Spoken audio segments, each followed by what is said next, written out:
À partir de là, vous avez vécu des épisodes, je le disais, particulièrement sordides. Vous avez été enlevé à plusieurs reprises par les services de renseignement algériens. On a tenté de mettre fin à vos jours en vous empoisonnant dans un café en Algérie. La résistance est un devoir pour nous. Et moi, je poursuis mon combat jusqu'à ma mort. Je ne reste pas jusque-là. Donc ils ont publié sur le site internet et sur le Facebook nos photos avec les ministres, avec les conseillers de Premier ministre et tout le gouvernement libyen. Et c'est là qu'ils ont vu ma photo. Donc ils ont les services de renseignement algériens, donc le chef, le patron des services de renseignement algériens, il a appelé le patron des services de renseignement libyens. Lui demandant de vous livrer à l'Algérie. Ouais. Dans quel but selon vous? Après avoir gagné les 120 procès, je suis parti voir le Premier ministre Ahmadou Yahya, qui est en prison actuellement pour corruption et abus de pouvoir. L'Algérie, malheureusement, elle est toujours gérée par les généraux. C'est eux qui décident pour l'économie algérienne et c'est eux qui décident dans la politique algérienne. On s'est assis, on a discuté. Ils m'ont dit, votre problème, on peut le régler dans un mois de temps, donc 30 jours, à une condition que le patron vous demande de laisser 50% de cette somme dans un compte qu'on va vous les indiquer après. Bonjour à toutes et à tous, bienvenue dans ce grand entretien pour ce Géostratégie Magazine du mois de mars 2024. Bienvenue Youssef Badja. Merci, bonjour à tous et à toutes. Alors, je suis ravi d'être avec vous aujourd'hui pour évoquer un système de corruption particulièrement sordide qui fait l'objet d'une enquête donc pour le nouveau numéro de Géostratégie Magazine. Vous avez été le témoin malheureux, si je puis dire, de ce système de corruption, des mécanismes qui ont lieu dans peu de pays, des pays qui sont fort peu démocratiques, mais qui ont encore le masque de la démocratie, si je puis dire, l'Algérie. Vous êtes entrepreneur, vous travaillez depuis 25 ans dans l'import-export, dans le trading de matières premières également, dans la finance. Vous êtes né en Algérie. Et après avoir travaillé un peu partout dans le monde, dans de nombreux pays, vous avez voulu retourner en Algérie pour apporter à l'économie algérienne votre savoir-faire et surtout pour apporter un plus financier à l'économie de votre pays natal. À partir de là, vous avez vécu des épisodes, je le disais, particulièrement sordides. Vous avez été enlevé à plusieurs reprises par les services de renseignement algériens. On a tenté de mettre fin à vos jours en vous empoisonnant dans un café en Algérie. Est-ce que vous pouvez nous en dire un peu plus tout d'abord sur votre parcours? Vous vous appelez Youssef Badja, vous êtes entrepreneur, vous faites travailler avec votre groupe une centaine de personnes aujourd'hui? Oui, aujourd'hui, partout dans le monde, c'est une centaine de personnes. Essentiellement dans l'import-export et le trading de matières premières. C'est ça, tout à fait. Et de la logistique aussi. Et de la logistique. Ouais. Vous avez, lorsque vous êtes arrivé en Algérie, eu l'intention d'apporter exactement les mêmes services que ce que vous apportiez dans d'autres pays du monde. Tout à fait. En 2010, j'ai décidé de rentrer en Algérie, après mon parcours à l'étranger. Donc je voulais participer au développement de pays, à l'économie de pays, et créer de la richesse, et créer de l'emploi, et faire travailler des gens, et rentrer dans l'industrie et de la transformation des matières premières. Ce que vous avez fait pendant quelques années sans problème, si je puis dire. Je n'ai jamais eu des problèmes partout dans le monde. Mais lors de votre arrivée en Algérie, pour situer pour nos auditeurs et téléspectateurs, pour notre audience, vous arrivez en Algérie en 2010. Voilà, tout à fait. Vous démarrez vos activités, et à partir de quel moment ça se gâte? C'est à partir de octobre 2013. Qu'est-ce qui se passe en octobre 2013? Subitement, on a reçu un téléx interne de la douane algérienne qui demande aux autorités portuaires d'arrêter toute opération d'import-export de groupe Badja en Algérie. Donc ça, c'est une décision qui est totalement arbitraire Bien sûr. et qui est indépendante de la loi internationale et de la loi algérienne. Aucune décision de justice, c'était juste interne entre la douane et les autorités portuaires. Vous ne vous êtes pas soumis à cette décision? Non, du tout. Et à partir de là, que s'est-il produit? Donc on est parti à la justice, une galère de 5 ans. Une galère de 5 ans, 120 procès. 120 procès que vous avez tous gagnés, je le précise. Oui, jusqu'à la Cour suprême. Et entre-temps, vous avez été enlevé à 2 reprises par les services de renseignement. Est-ce qu'on peut revenir sur cet épisode qui est particulièrement intéressant? Sordide là aussi, vous êtes enlevé une première fois en Algérie. On vous met une cagoule, on vous poursuit, on vous traque jusque chez vous. Comment est-ce que ça s'est produit? Premièrement, le problème est Et ça s'est déclenché avant, quand je commençais à réclamer mes droits en Algérie. Après avoir gagné les 120 procès, je suis parti voir le Premier ministre Ahmadou Yahya, qui est en prison actuellement pour corruption et abus de pouvoir. Il ne voulait pas m'accueillir, donc je suis parti voir le ministre de la Justice, c'était Taïb Lour, qui est en prison aussi aujourd'hui. Et personne ne voulait m'écouter, ils m'ont juste dit qu'ils vont se réunir pour voir et trouver une solution pour cette affaire. Alors, vous le précisez régulièrement, beaucoup des protagonistes qui étaient des acteurs très actifs, si je puis dire, de ce système de corruption, sont aujourd'hui en prison. Ah, bien sûr, il y a 2 gouvernements entiers en prison et plus de une cinquantaine de généraux en prison, général-major. Les généraux sont corrompus. Ouais. Et des traîtres, des traîtres pour le pays.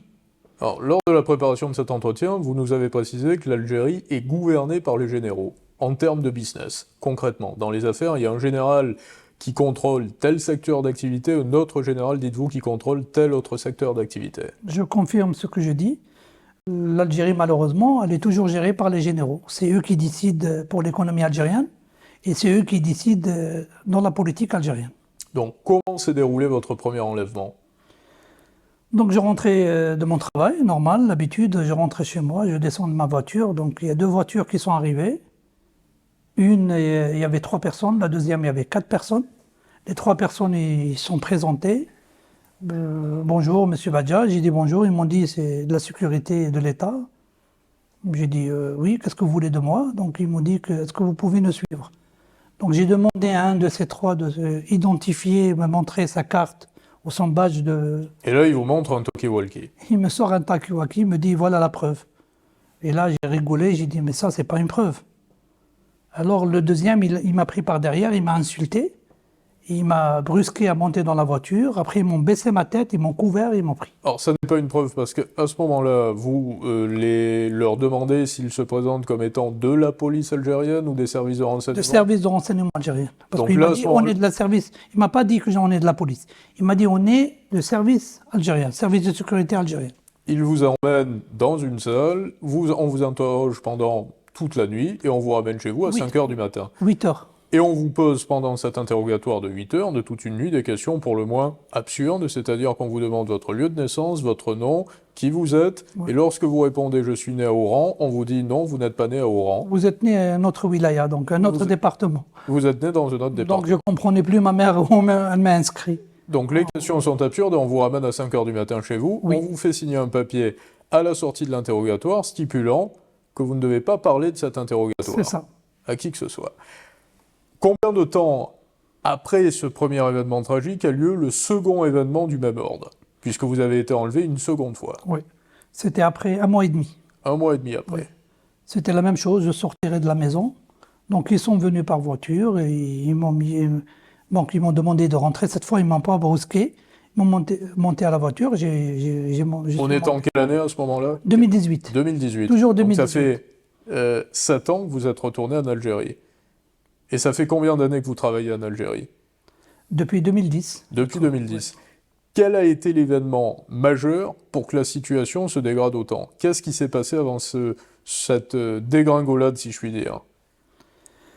Quand j'ai gagné mes 120 procès, j'ai commencé à réclamer mes droits en Algérie. J'ai réclamé des dommages et intérêts qui se lèvent à 800 milliards de dinars.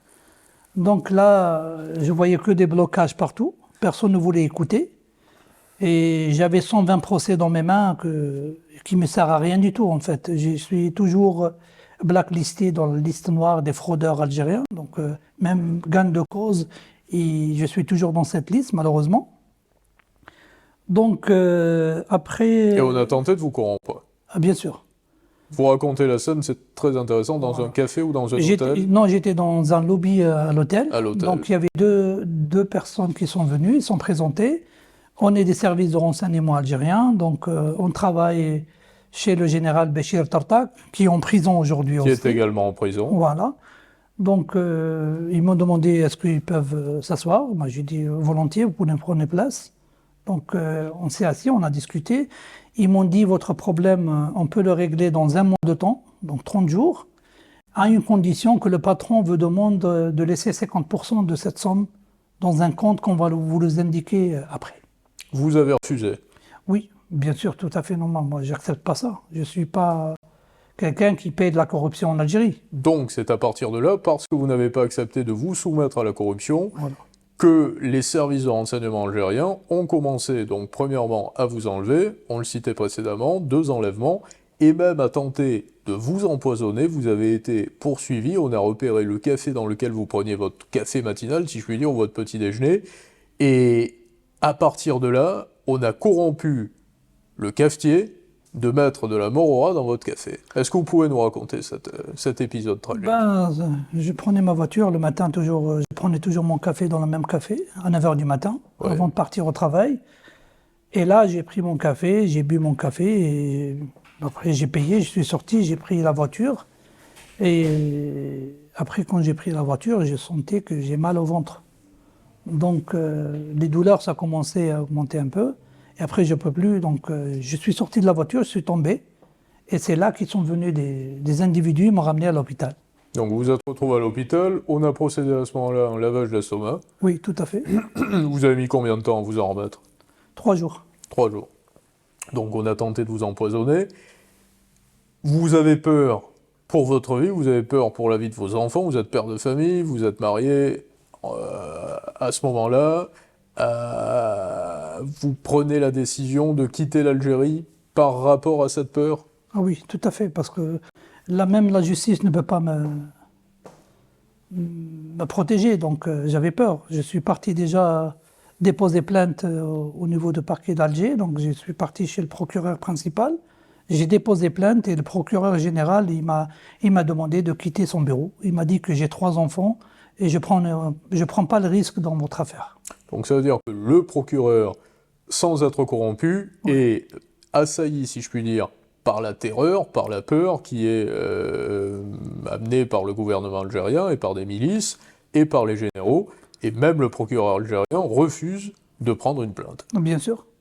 Donc vous quittez l'Algérie, vous partez en Espagne, Non, en Suisse. en Suisse, Je reviens en Suisse, donc j'habitais en Suisse, donc vous retournez en Suisse et vous perdez l'essentiel, pour ne pas dire la totalité de vos investissements, et également du temps passé à travailler en Algérie pendant presque une décennie. ouais.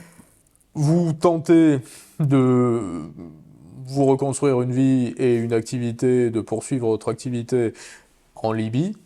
Oui, tout à fait. Vous avez récemment signé un contrat avec le gouvernement libyen pour l'installation de panneaux solaires en Libye, un contrat qui s'élève à 1,4 milliard Oui, 1,4 milliard de dollars, de dollars. financé à hauteur de 300 millions de dollars par le gouvernement libyen. Voilà. Donc c'est la première partie. Donc, Elle va être débloquée, c'est de 300 millions de dollars. et vous étiez amené déjà depuis de nombreuses années à vous rendre en Libye, vous avez travaillé en Libye depuis... Bon, ça fait 20 ans que je suis en Libye. Depuis 20 je ans. suis présent sur le marché libyen. Et lors d'un déplacement, vous allez nous rafraîchir la mémoire en nous rappelant l'année, vous m'en avez parlé lors de la préparation de cet entretien en Libye, vous apprenez que le gouvernement algérien, ou en tout cas que l'Algérie, a demandé à ce que la Libye vous livre auprès d'elle. Oui. Comment est-ce que ça s'est passé? C'était le 5 décembre. Donc, quand on a signé le contrat avec le gouvernement libyen, donc ils ont publié les photos de notre Oui. contrat avec la société allemande que j'ai ramenée en Libye. L'exécutant, c'est la société allemande. Nous, on est le bureau technique et consultation juridique. Donc, ils ont publié sur le site internet et sur le Facebook nos photos avec les ministres, avec les conseillers de Premier ministre et tout le gouvernement libyen. Et c'est là qu'ils ont vu ma photo. Donc, ils ont les services de renseignement algériens, donc le chef, le patron des services de renseignement algériens, il a appelé le patron des services de renseignement libyens. Lui demandant de vous livrer à l'Algérie. Ouais. Dans quel but, selon vous? Bon, je ne sais pas. C'est ça qu'il a demandé. Il a dit, si vous avez quoi que ce soit contre ce monsieur, donnez-nous le dossier, on va l'étudier. Et s'il y a une rentrée de matière, ben, on va collaborer avec vous. Mais si vous n'avez rien du tout, on ne peut pas vous livrer quelqu'un qui est venu en Libye sous la protection de notre gouvernance, juste avec un coup de téléphone. Durant la première partie des années 2010, vous avez donc continué à travailler en Algérie et l'Algérie a tenté à plusieurs reprises d'atteindre votre crédibilité, donc de vous décrédibiliser auprès de vos principaux partenaires, de vos collaborateurs. Comment est-ce que cela s'est passé? La situation elle a été aggravée à partir de 2018. C'est là qu'ils ont commencé à être acharnés contre moi, quand j'ai refusé de payer la corruption. Donc ils ont commencé à engager des gens qui travaillent pour eux, c'est des agents qui sont très forts dans la presse et les médias algériens. Et c'est là qu'ils ont commencé à faire tourner des films contre moi, ramener des faux témoignages, écrire des articles. Il y a un reportage qui a été diffusé contre l'accord de la rédaction de la chaîne, vous allez nous rappeler le nom de la chaîne, Al Jazeera One. et qui a été produit par un salarié de la chaîne qui a fait valider ce reportage pendant la nuit, qui a diffusé le reportage pendant la nuit pour que le rédacteur en chef ne puisse pas avoir de droit de regard sur ce reportage. Il a tourné ce film sans aucune autorisation de la chaîne. Qui a financé cette vidéo? Qui a financé le déplacement de journalistes? Qui a fait tout ce travail? C'est les services de renseignement algériens. Ce qui a été reconnu par la suite, Oui. par la justice. Par le justice. Et j'ai déposé plainte contre cette chaîne. Donc cette chaîne a demandé des excuses auprès de la justice suisse et j'ai le droit de le démonter aujourd'hui. Alors, il faut préciser que durant les années 2000 et début 2010, la situation bancaire et financière n'était pas celle que l'on connaît aujourd'hui dans le monde entier, dans le monde occidental. Le système bancaire était beaucoup plus stable, il y avait beaucoup plus de crédits qui étaient octroyés par les banques commerciales. Vous étiez un gros client, si je puis dire, un client crédible, reconnu par de nombreuses banques, suisses notamment. Oui. Votre société a excédé les 220 millions de chiffre d'affaires, aux alentours 250 millions. 250 millions de chiffre d'affaires, et vous étiez suivi à hauteur de 100 millions. Oui, bon. Financement de BNP Paribas. Financement de BNP Paribas, Genève. à ce moment-là, Ouais. et vous génériez combien de chiffre d'affaires en Algérie? Environ 25 millions par an? Plus. Donc je générais presque entre 35 et 40 millions d'euros. Entre 35 et 40 millions d'euros, donc entre l'année 2011 et l'année 2018. Oui, tout à fait. Donc aujourd'hui, vous avez lancé plusieurs requêtes, vous vous sentez, je l'imagine, protégé par vos requêtes à l'international plus qu'en Algérie, puisque vous me le disiez, en Algérie, j'ai fort peu d'espoir que la situation ne change.